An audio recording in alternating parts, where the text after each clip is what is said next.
ভারতে কংগ্রেসের সভায় বাংলাদেশের জাতীয় সঙ্গীত তথা রবীন্দ্রনাথ ঠাকুরের আমার সোনার বাংলা গান গাওয়া নিয়ে নতুন বিতর্কের জন্ম দিয়েছে বিজেপি। একই সঙ্গে কংগ্রেসকে বাংলাদেশ প্রীতি নিয়ে অভিযুক্ত করেছে দলটি। বুধবার এক প্রতিবেদনে এ তথ্য জানিয়েছে ভারতীয় সংবাদ মাধ্যম এনডিটিভি।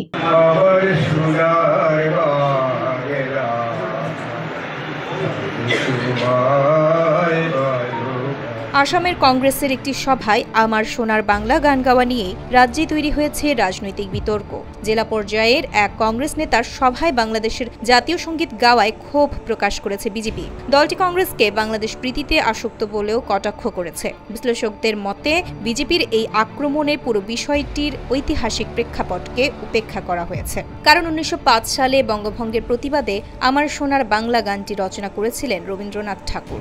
ব্রিটিশদের সেই সিদ্ধান্তের বিরোধিতায় তীব্র আন্দোলনের পর 1911 সালে সেই বিভাজন বাতিল হয়। আর স্বাধীনতার পর 1971 সালে বাংলাদেশ এই গানটিকেই জাতীয় সঙ্গীত হিসেবে গ্রহণ করে। গানটিতে রবীন্দ্রনাথ ঠাকুর বাংলার প্রাকৃতিক সৌন্দর্য আর মাটির সঙ্গে মানুষের আবেগময় সম্পর্ক বর্ণনা করেছেন।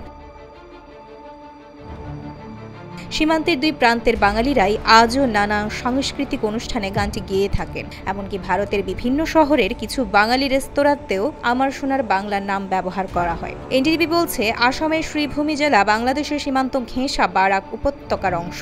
সেখানে বাঙালি ভাষাভাষীদের সংখ্যা বেশি, ফলে সেখানে বাংলা গান গাওয়া অস্বাভাবিক নয় বলে স্থানীয়রা মনে করছেন। লোকসভার কংগ্রেস সদস্য ও দলের উপনেতা গৌরব গগৈ বলেন, বিজেপি গানটির ঐতিহাসিক ও সাংস্কৃতিক তাৎপর্যই বোঝে না। তিনি বলেন, আমাদের দলের 80 বছর বয়সী সিনিয়র সদস্য বিধুভূষণ দাস রবীন্দ্রনাথ ঠাকুরের সুন্দর বাংলা গান আমার সোনার বাংলা গেয়েছিলেন, অথচ বিজেপি এটিকে মুসলিম সম্প্রদায়ের গান বা বাংলাদেশের জাতীয় সঙ্গীত বলে সমালোচনা করছে।